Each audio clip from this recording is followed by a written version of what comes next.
Dramatiques qui ont frappé notre pays cet été nous amènent à une grande réflexion en ce qui concerne la sécurité au sein des villes françaises.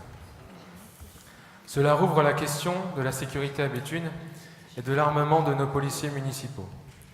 Sur ce sujet, François Hollande est allé jusqu'à proposer de fournir gratuitement l'armement des policiers municipaux des villes qui en feraient la demande. Preuve, s'il en était besoin, de l'importance d'aller dans cette direction. Suite à ces déclarations, je souhaite poser de nouveau ici ce débat, absolument essentiel, face aux menaces constituées et face à notre société, que ce soit par la hausse de l'usage des armes à feu ou par le danger d'un terrorisme islamiste, sauvage, sans limite et inhumain. Vous connaissez les risques auxquels est exposée notre police municipale. Plusieurs fonctionnaires d'autres villes ont subi la barbarie. Clarissa Jean-Philippe, qui intervenait sur un accident de circulation à Montrouge, Aurélie Fouquet, dans un projet avorté de braquage, Christophe Bouissou, policier municipal de Cavallières-sur-Mer, purement assassiné alors qu'il intervenait sur une simple dispute de couple. Leur proximité fait le plus souvent que les policiers municipaux sont les primo-intervenants sur des interventions à risque, comme des agressions, des conflits familiaux, des vols à main armée, et se retrouvent aujourd'hui de plus en plus confrontés à une délinquance qui ne recule devant rien. Monsieur le maire, vous avez décidé il y a quelques mois de doter nos policiers municipaux de pistolets à impulsion électrique. Cela constitue une première avancée, mais ils ne remplaceront jamais les armes létales auxquelles ils peuvent avoir à faire face devant des individus déterminés à tuer. Et je vais vous prendre un exemple. On est dans une situation où, je prends l'exemple d'une situation où la police municipale assure la sécurité d'un événement et une voiture fonce sur la foule. La police municipale a beau tirer avec un pistolet à impulsion électrique dans les pneus de cette voiture, elle n'arrêtera pas cette voiture. Nos policiers municipaux doivent avoir une chance de sauver leur vie face à celle de nos concitoyens. La légitime défense est d'ailleurs prévue par le code pénal pour tous les citoyens, y compris pour les fonctionnaires de la police municipale. C'est un droit fondamental. Profitons de l'opportunité offerte par l'État pour équiper gratuitement notre police municipale, à qui il conviendra évidemment de proposer une formation sérieuse et adaptée, et dont la prise en charge partielle ou totale peut être demandée par conventionnement avec la police nationale. L'immense majorité des policiers municipaux de Béthune réclament d'être armés. Cette volonté est de plus en plus partagée par les citoyens dans toutes les enquêtes d'opinion, dans les médias et sur le terrain. Monsieur le maire, sortez de votre entêtement en délaissant l'angélisme absurde, à moins qu'il ne s'agisse simplement que d'un manque de confiance envers nos fonctionnaires. En décembre dernier, j'ai rappelé au sein de ce conseil que les policiers municipaux, comme les policiers nationaux, sont chargés d'une même mission qui est celle de la sécurité publique. Il est important que la police municipale ait les moyens de protection et de riposte, car la vie d'un policier municipal ne vaut pas moins que celle d'un gendarme ou d'un fonctionnaire de la police nationale. Comme sur de nombreux sujets, le Front national vous alerte et vous demande de réexaminer la question de l'armement de notre police municipale avant qu'un drame ne survienne. Il est donc proposé au conseil municipal l'engagement suivant. La ville de Béthune se prononce en faveur de l'armement de notre police municipale. Je vous remercie. Monsieur le maire. Monsieur le député. Monsieur le maire, bon, alors évidemment, dans les propos Monsieur Pajot, rien de nouveau. On retrouve là la rhétorique populiste et fasciste du Front national. Attention à la diffamation quand même, Monsieur Saint-André. Oui, mais... Parce qu'il y a des termes que j'accepte pas. D'accord. Se faire traiter de fasciste au conseil municipal, c'est scandaleux. C'est comme vous voulez.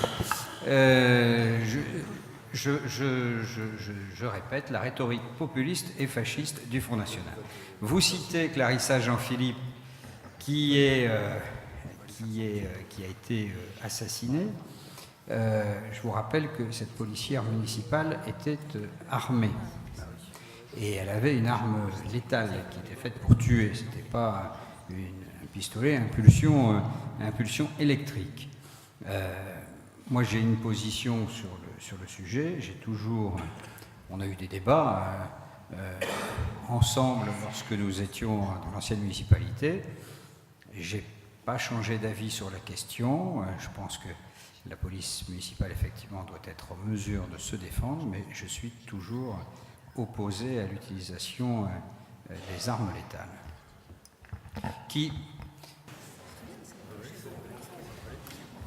Monsieur le maire, monsieur Philippot, monsieur Pajot, c'est un compliment que je fais. Monsieur Pajot pose un vrai problème. Une partie de la population que je représente est sensible à cela. La gauche traditionnelle a fait preuve trop longtemps d'angélisme. Ça mérite une vraie discussion. Ce qui a été fait, qui a été présenté par votre adjoint à la sécurité, c'est un bon bilan. Rien à dire. Vous reprenez ce que vous aviez défait avec la brigade canine. Vous aviez participé avec M. Saint-André à sa dissolution. Mais il vaut mieux revenir longtemps. C'était pour des raisons techniques. C'était pour des raisons techniques. J'avoue, j'ai dissous la brigade équestre. Mais la brigade canine, c'était par problématique technique. Notre chien est parti en retraite, à vrai dire, et il n'a pas été remplacé. Saxe. Allez.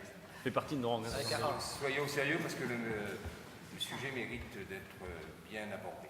Et Nous souhaitons, après ce qui a été présenté par M. Pajot, qui fait preuve de finesse politique, je m'attendais à ce qu'il présente autre chose, notamment sur les problèmes d'immigration. Elle a été déposée, monsieur Ménic. Elle a été déposée, mais monsieur le maire l'a reportée au prochain conseil. C'est dommage quand même. Je retire mon compliment. Au point de vue finesse et connaissance des Béthunois. Autant sur la sécurité, vous avez fait preuve de finesse politique. Et je respecte cela. Mais donc je m'étais dit, tiens, changer de pied, c'est intelligent, c'est très intelligent. Mais vous me dites que c'est pour reporter au... Bon, tout à fait sérieuse. Je souhaite qu'on ait un vrai débat, nous avons besoin nous-mêmes. Notre groupe, notre mouvement, d'en discuter. Nous ne sommes pas opposés, mais ça exige beaucoup de formation de la part des policiers municipaux.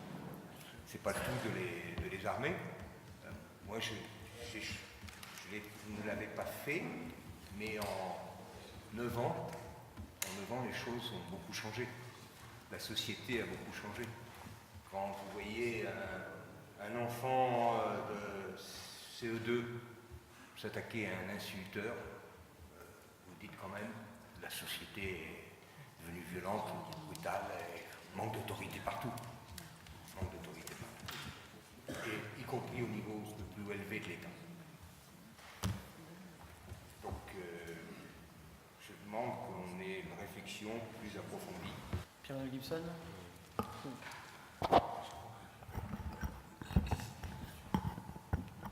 D'abord Oui, monsieur le maire, merci bien, à mon sens, dans ce débat, reposer l'ensemble des choses. Aujourd'hui, la police municipale à Béthune, elle est armée d'armes non létales, mais je pense qu'il faut y aller de façon progressive. On a déjà fait des choix impactants. Le pistolet à impulsion magnétique, ça n'avait pas fait l'unanimité. Quand on a parlé ici en conseil, il y avait des gens qui étaient sceptiques, qui étaient pour. Ça arrive, ils vont l'avoir à partir de novembre. La brigade canine, nouvelle version avec 2 chiens, avec un véhicule dédié, avec un chenille, etc. Elle arrive aussi en novembre. Laissons les choses se faire. Pour le reste des questions, en ce qui concerne l'armement, ou en tout cas le rôle des polices municipales, Moi, je pense que c'est un débat qui va se poser de toute façon dans la prochaine élection présidentielle, puisque la question de la politique nationale de sécurité du pays va être posée par les différents candidats et chacun défendra ses choses. Vous savez très bien qu'en ce moment, Daniel Fasquelle, qui est un député dont je suis proche, c'est un mystère pour personne, a déposé avec d'autres une proposition de loi pour demander au gouvernement de légiférer sur ce sujet-là en disant oui ou non, est-ce qu'on arme les polices municipales. Donc là-dessus, je suis très à l'aise, le débat est déjà à l'Assemblée, on verra ce que le député et la majorité feront. Mais moi, ce que je souhaiterais proposer ce soir, c'est de ne pas se précipiter, parce que, encore une fois, si c'est pour avoir moins de policiers nationaux dans notre commissariat demain, c'est pas la peine. Donc à un moment, laissons le débat national se faire et se poser. Laissons la nouvelle majorité parlementaire, avec, je l'espère, un nouveau gouvernement, poser les choses. Et puis ensuite, vous verrez que naturellement, le rôle de la police municipale sera défini dans une politique nationale de sécurité et que demain, il y aura une décision nationale qui sera d'armer, pas d'armer, de quelle façon, de quelle manière. Voilà. Mais on ne peut pas laisser chaque maire devenir quelque part le shérif et à leur défaut, parce qu'ils sont soumis au scrutin de la population aussi à un moment. Donc finalement, il ne faut pas non plus tomber dans une surenchère où un tel propose ça et l'autre c'est 100 caméras, toi c'est 300 caméras, etc. Enfin, il ne faut pas tomber non plus là-dedans. Moi, je fais partie des gens qui pensent que la politique de sécurité, c'est une des fonctions régaliennes de l'État. Tout comme l'éducation nationale, et tout comme, si vous voulez que j'aille au fond de mon point de vue, la politique sociale. Donc pour revenir à ce qui est sécurité, parce que c'est bien ce qui nous intéresse ce soir, il faut que l'État reprenne ses responsabilités. Et moi, je vais vous dire comme je le pense, j'ai été agréablement surpris par le courage du commissaire de Bruay, le nouveau commissaire qui vient d'arriver à Bruay, qui a dit dans les colonnes de l'Avenir de l'Artois et qui a le courage de le dire. Si j'avais un peu plus d'effectifs, alors il n'a pas dit je ferais mon boulot, je serais plus heureux. Parce qu'on a tous été confrontés, Fabrice comme moi, comme le maire et d'autres élus, nous-mêmes, le soir, à appeler le 17, ce qui est censé être police secours, en se présentant, en expliquant qui on est. Et on nous dit non, les voitures elles sont à Auchel, elles sont à Bruay, on n'a rien d'effectif disponible. Donc on a ce problème-là sur l'arrondissement de Béthune. Donc je pense que juste poser la question de est-ce que notre police municipale doit être armée ou pas, certes c'est important, j'entends la question, mais il faut qu'on ait un raisonnement global. Donc moi ce que je souhaite proposer au nom du groupe majoritaire à monsieur le maire, ça rejoint ce que dit monsieur Mélic, et finalement ça rejoignait un peu ce que disait monsieur Saint-André. Attendons 8 mois que les échéances qui viennent se passent et qu'on ait une politique nationale de sécurité définie par le nouveau gouvernement, quel qu'il soit. Et ensuite, on l'appliquera bien volontiers. Donc je propose de reporter, donc de voter contre votre motion, parce que pour moi, il faut reporter ce débat quand on aura un nouveau gouvernement national. On aura le temps, entre nous, d'en reparler. Chacun des élus dans ce conseil aura le temps de réfléchir avec son groupe. Mais ne précipitons pas les choses. Laissons déjà notre police municipale se doter des tasers et les avoir à la ceinture. Laissons les chiens se déployer dans notre brigade canine. On va déjà voir à mieux. Et ensuite, nous verrons bien. Merci. Bon, je pense que je vais rouvrir le débat, bien sûr. L'arme est un outil comme le reste de ce qu'on peut proposer. Moi, ce que je dis et ce que j'entends, je pense qu'il ne faut pas mettre au vote une motion ou la rejeter, etc. Ça voudrait dire qu'à un moment donné, il y a des pour, des contre et qu'on va encore se diviser. Si ce n'est pas mûr et si on peut se laisser un peu de temps, comme il a été proposé, moi je suggère que nous puissions, on l'a voté dans le cadre du règlement intérieur tout à l'heure, la délibération 101, que nous puissions peut-être nous voir les têtes de liste pour voir comment on peut débattre de ce sujet sans émotion et peut-être avec passion, mais en tout cas avec raison. Voir aussi comment se positionne l'agglomération par rapport à une police intercommunale, parce que aujourd'hui, alors SIVOM non, j'ai vérifié, on a des difficultés à le faire, mais on pourrait le faire à l'échelle de l'agglo. Donc, enfin, je termine, je vous laisserai la parole.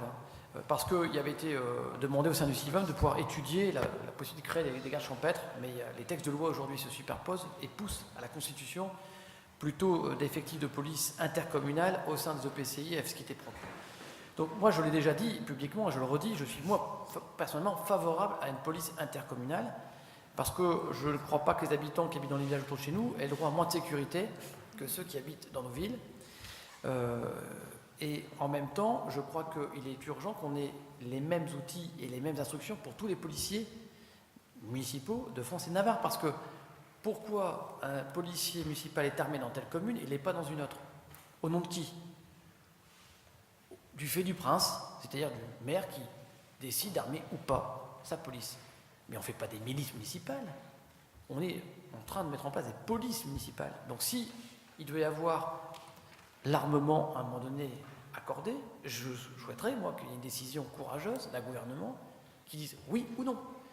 Mais à chaque fois reporter le problème sur les maires, comme pour les migrants, comme les problèmes de sécurité devant les écoles, ça, en dernière minute, sans moyens, il y en a marre, quoi. Vraiment, on en a marre. Parce que tout nous est demandé avec aucune possibilité parfois de répondre. Donc, je pense qu'il serait peut-être bien bon qu'on se voit pour voir comment on organise le débat et ce qu'on fait.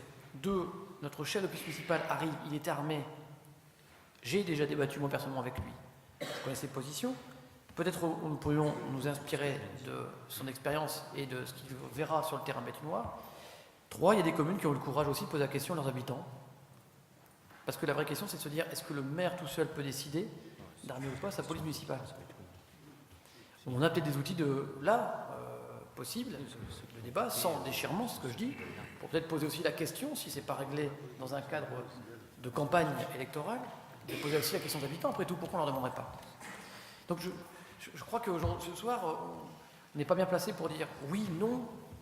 Est-ce que plutôt on ne prendrait pas un peu de recul pour organiser peut-être une consultation plus large, pour avoir des avis éclairés supplémentaires, et puis finalement prendre un choix, si choix il doit y avoir, parce que je le redis, s'il y a un texte de loi, un décret qui tombe, on s'appuiera dessus, on exécutera. Mais si ce n'est pas le cas, on sera en capacité de prendre une décision sage, rationnelle et dépolitisée au sens partisan du terme. Alors certes, il y a des valeurs derrière, mais au moins, on aura pu tous participer au débat. Parce que moi, personnellement, je ne me sens pas capacité de dire qu'on a décidé, parce qu'à 35, on a voté une majorité ou pas de majorité. D'un sens comme de l'autre, moi aujourd'hui, j'ai besoin d'avoir l'avis de ma population. Parce qu'au final, donc est-ce que vraiment il faut se précipiter?